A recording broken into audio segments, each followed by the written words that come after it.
crucify him, right?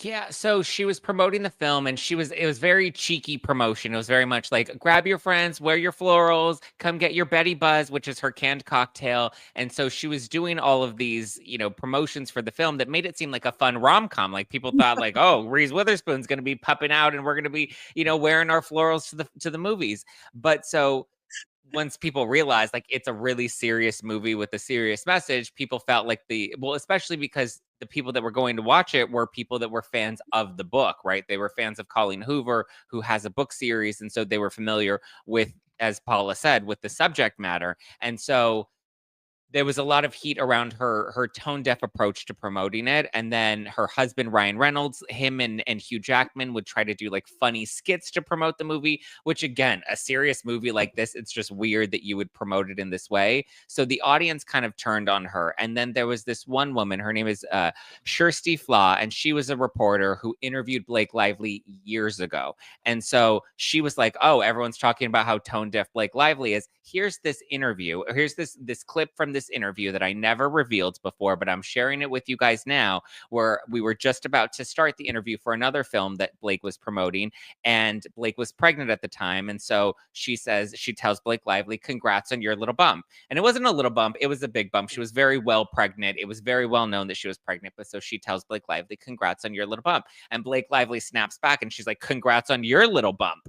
And so, and the reporter did not have, she was not pregnant, actually had fertility issues, but so she was poking fun at her belly. And so the reporter shared this on, I believe it was YouTube. And then from there, it kind of just lit up on fire and went viral. And then everybody started pulling all of Blake's old interviews and showing not only is she tone deaf during It Ends With Us and during this one interview with this one reporter, but everybody was starting to pull and dig up her old interviews and show that she's kind of been this diva and mean girl in Hollywood for a long time. And so that just, I mean, like things happen on the internet. When there's a viral moment, everybody jumps in on it. But then she tried to say that the reason that the internet was hating on her is because Justin Baldoni had to have orchestrated this smear campaign against her to try and take her down.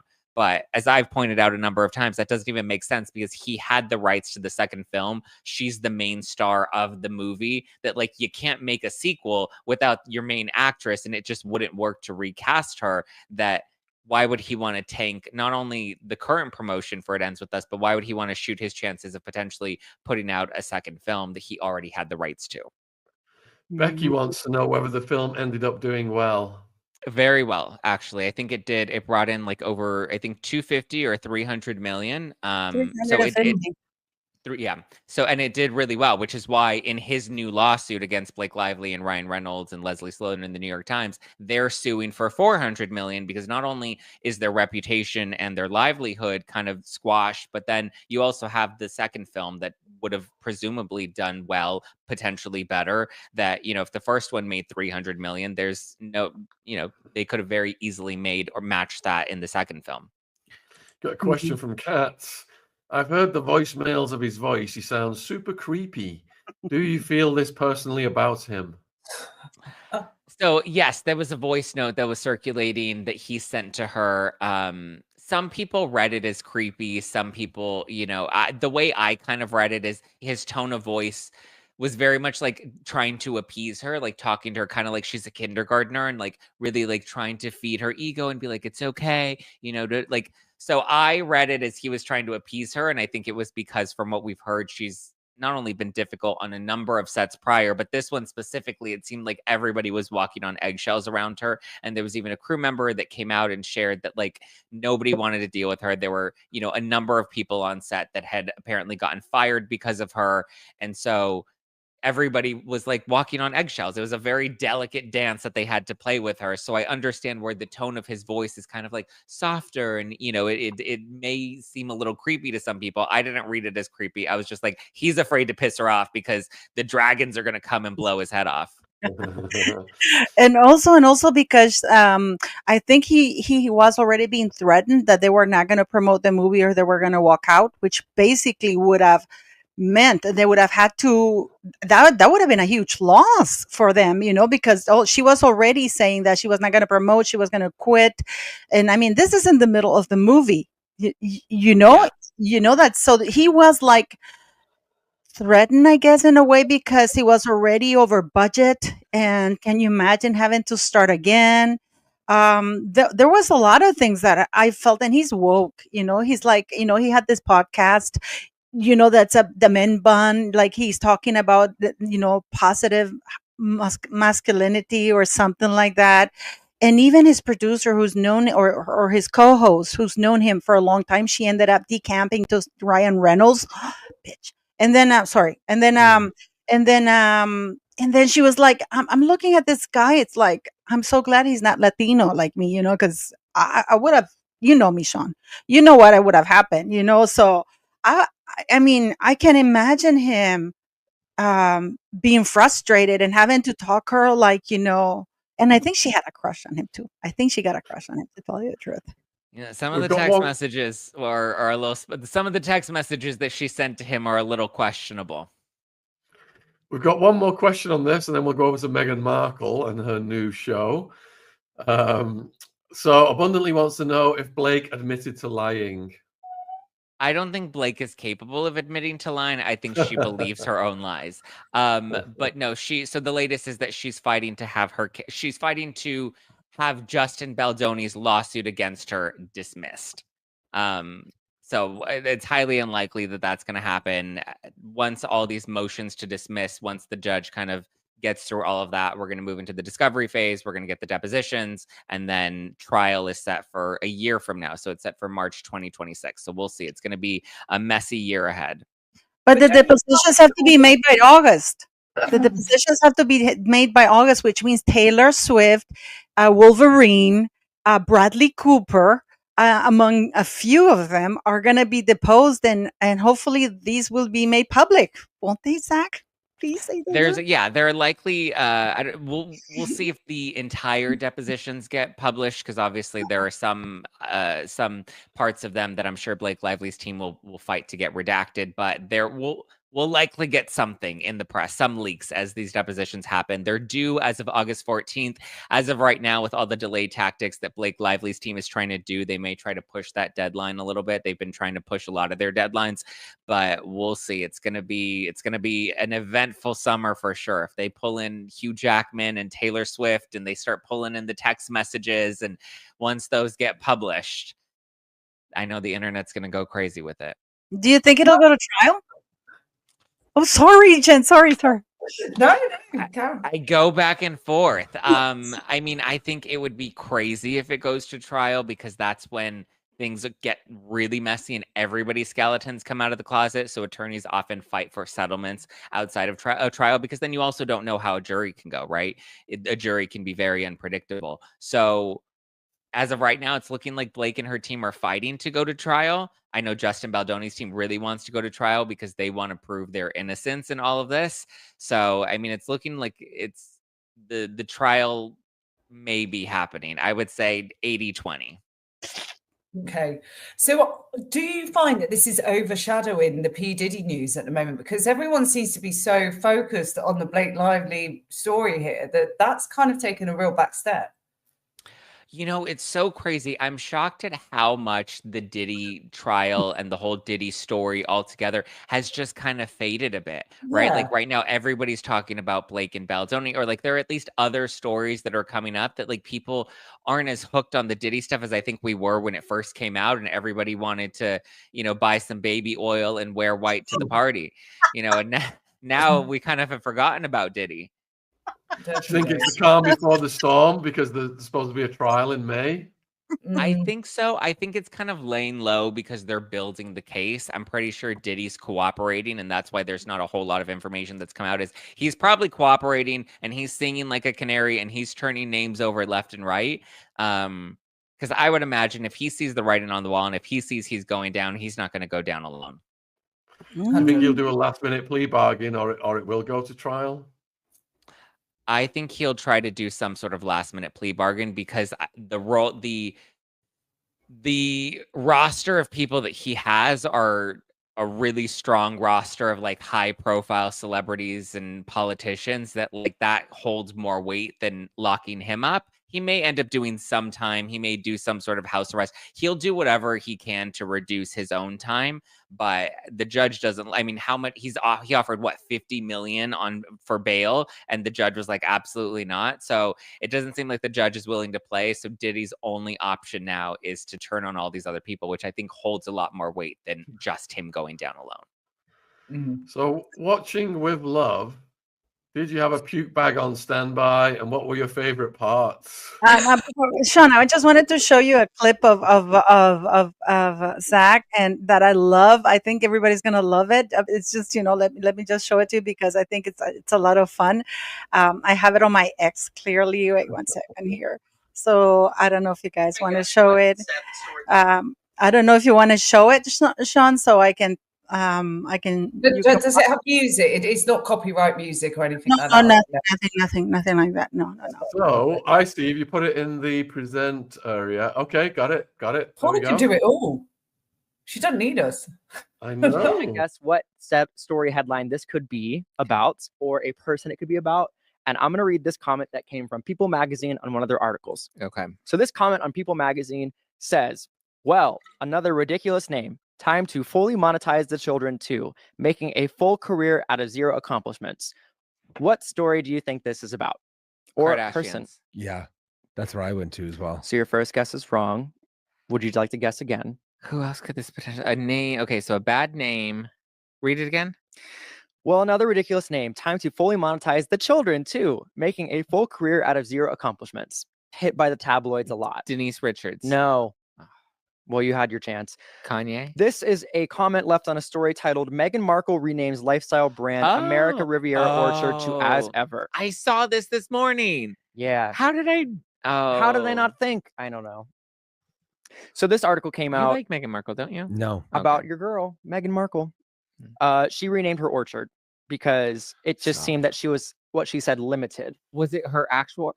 Fuck off! I'm so sick of her. Like, Okay, she's trying to be like a white Oprah with the orchards in No, Montecito. she's trying to be the Black Gwyneth Paltrow. I can't. She said she was black, didn't she? Yeah, I remember she called the royal family racist because people confuse her for Beyonce all the time. Her show's coming out soon. So less than a year after she debuted this orchard, she has rebranded this to be a lifestyle brand. So when she was making products and other things, and also the delay of the, obviously title we talked about for Netflix, this came at an appropriate time. Just you saying like launching of an orchard, or what did you say? What was the lifestyle brand? Yeah, it's Goop. It's too much. It's her Goop. It is a Goop. But like we did Goop, and then we did Poosh, and then As Ever. I can't anymore. But Goop like, does anybody who's like, yeah, let me read Meghan Markle's lifestyle brand website? I know some mothers from the Southern Belt who would probably take a read, but I wouldn't necessarily myself. Who does she have a website, like a lifestyle website? She used to have the TIG, remember? Yeah, and You she shut told me that down this, yes. when she had met Harry. Correct. And Who then she'd never heard of before. Oh, That's what she claims, not me. I just her words. Just stop it. And that's the end of my fun game. Thank you for playing. I actually liked that game. But wait, that was it with Meghan Markle? Yeah, she just renamed it. And so not everyone's very happy with the name change. They're like, okay, like the name is horrible. Some are saying like As Ever. The original name, people looking at it when What they're was looking, the original name? American Riviera Orchard. They had a bunch of things like obviously And potentially what's it called printed. now again? As Ever. Let's just Now move on it's to the called next As thing. Ever. We need to stop talking about this. It's bad. Well, I mean, I get why she changed the name originally. It was very like white supremacist. Was that why she changed it? I don't know. I mean, kind of, yeah. Right? You're not wrong. Yeah, Well, like, but the new one is terrible. What was it called? The Confederate what? American Riviera Orchard. Oh, that was hilarious. I mean, what do you make of all of it? And by the way, the brand still not registered. It's still pending. So she doesn't have a lifestyle brand. What do you make of all of this?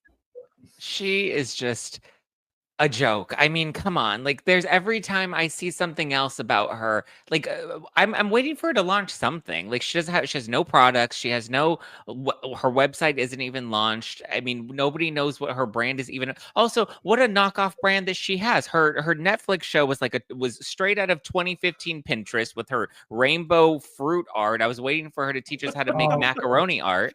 And then she has her podcast coming out that's this hashtag girl boss movement from 2016 that I'm just like, at what point is she going to get with the times? Jen? Honestly, I couldn't stand it. It was the disingenuous, false product she was trying to show to the world there that really insulted me. And I thought, if she was just there and she was like, look, guys, I don't cook. I've got a chef who cooks for me. This isn't what I do at home. This isn't what I wear when I'm at home. I don't, what was it? Wear expensive up top, cheap down bottom. And yeah, I don't prepare these, what are they called? Those, what does she call them? The vegetable bowls, platters. Crudités. Yeah, crudités. She doesn't do any of that at home. She doesn't make bar salts for her guests. But was just totally straight up. Instead of hiring people she barely knew to come onto this show, then maybe I'd watch it and tolerate it. And if she was her total self, but it was embarrassing to watch. It's terrible. You don't believe that she has her bee farm in her backyard and then goes and gets wax and brings the wax into the kitchen and makes candles from scratch? Oh my God. I'm sorry, my 2-year-old son could do that. It was ridiculous. It was the words can't explain it. And I thought it might get a bit better, so I carried on because I had Paula on the show after episode 2, and I was like, oh God, this is terrible. We'll watch a bit more later on. And I stopped watching it, and then one of my friends came over and she put it on TV, unfortunately for me. And there I was again. But I found I was hooked on how bad it was. So that says a lot about me as a person. Not disgusting with myself being hooked on watching that trash. So I think I need to go seek therapy. Yeah. How far did you get? One viewer wants to know, Jen. How many episodes? Yeah. I got to the end. Did Prince Harry come into it in the end? Yeah. I didn't actually see him on there, but he does allegedly. But yeah, it's in the end episode, and her mother features. How far did you get, Zack? I couldn't make it past the second episode. Okay. I did episode 1. Wasn't it? Yeah, episode 2. Mindy Kaling wasn't like they did a whole kids party, and then at the end there were no kids, and I was like, "What is this sad party with all these balloons?" And it's just the two of them in this awkward scene. They both have children. Like, that was the crazy part, is they both have kids. They're putting together a children's party, and then there's no children.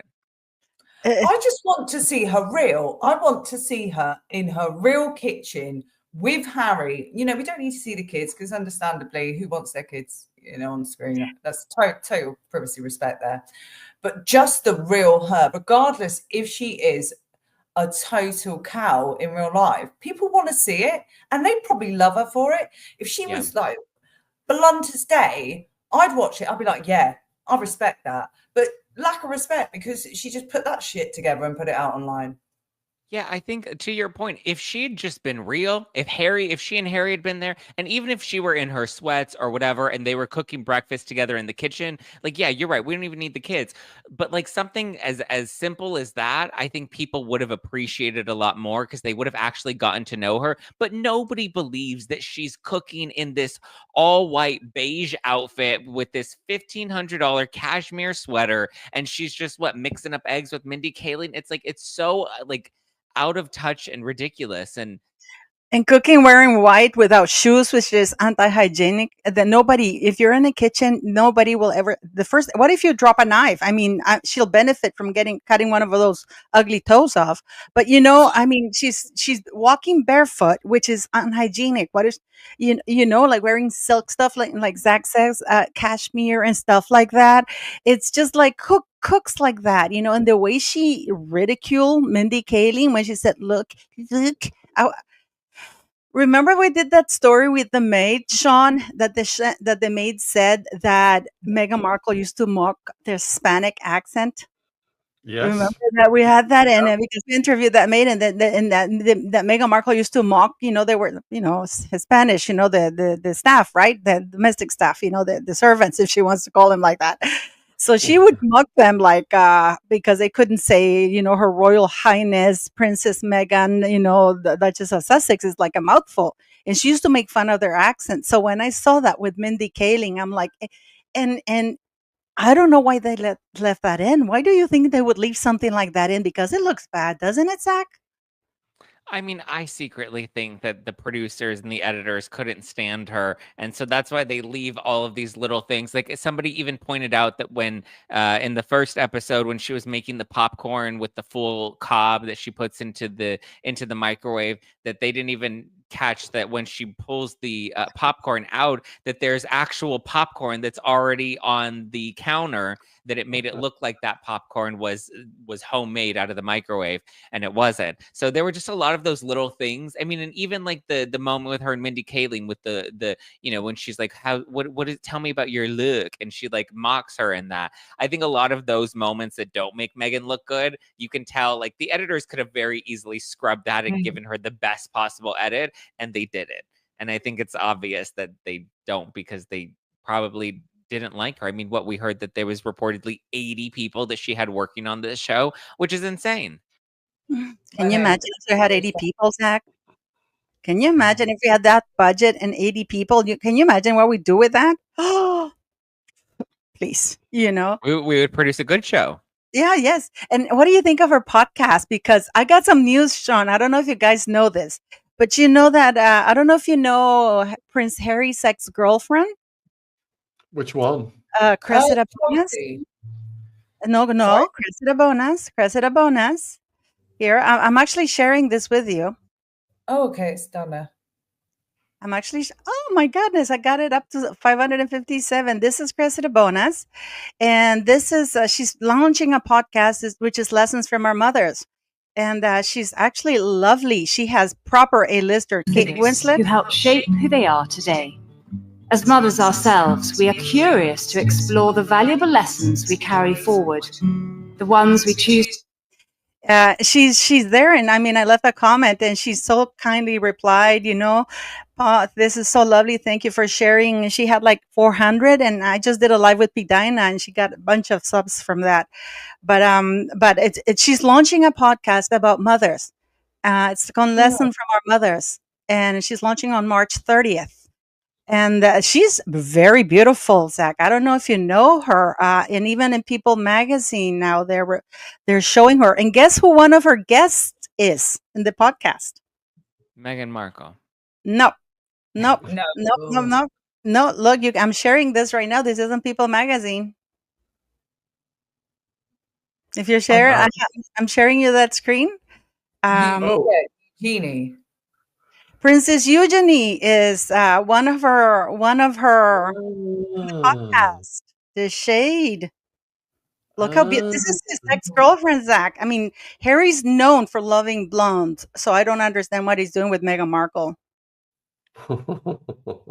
Yes, because his first ex was it Chelsea David? Yeah. Don't you remember when they asked him, "Oh, your girlfriend is from South Africa," and he said, "Yeah, but it's not like she's black or anything." You didn't know that, Zach? A lot of naughty things Harry did, yeah. But yeah, now he's sort of freedom rights person of interest. Good for him. But what do you think of the podcast? What do you think is going to happen? Because she's in Lemonada right now, but nobody knows who the guests are. I mean, does she even have I don't know. I mean, nobody wanted to come and do her Netflix show, so I don't know who she's really going to bring to the table. I mean, it's kind of just a rip off of her last podcast that she did at Spotify, Archetypes, where it's like, I'm going to sit down with women and I'm going to pick their brains and their archetypes in the industry. And we went from archetypes to female founders, which is also strange because, I mean, I don't know what makes Meghan Markle a female founder. I've said, she founded herself a royal princess she's never met before. She founded racism in the royal family. Like, I don't know what else she's going to be founding these days, but I don't know who's going to want to come on her podcast. She used all of her cards for archetypes, and that was a complete flop. That podcast bombed, and then she didn't even get her full money because Spotify fired her. I heard that she has her wedding gown design. Oh God. Claire Nobody cares. Who cares about the dress design? Who's like, yeah, let me listen to, like, nobody cares. No, but I mean, Cressida Bonus has Kate Winslet, who's a proper A-lister, Oscar. Mary Berry, you probably don't know her. She's huge in the UK. Yeah. She has other huge A-listers that are coming to talk to her because her family, her mother is aristocracy, British aristocracy. Her mother has the title of lady, just like Lady Diana.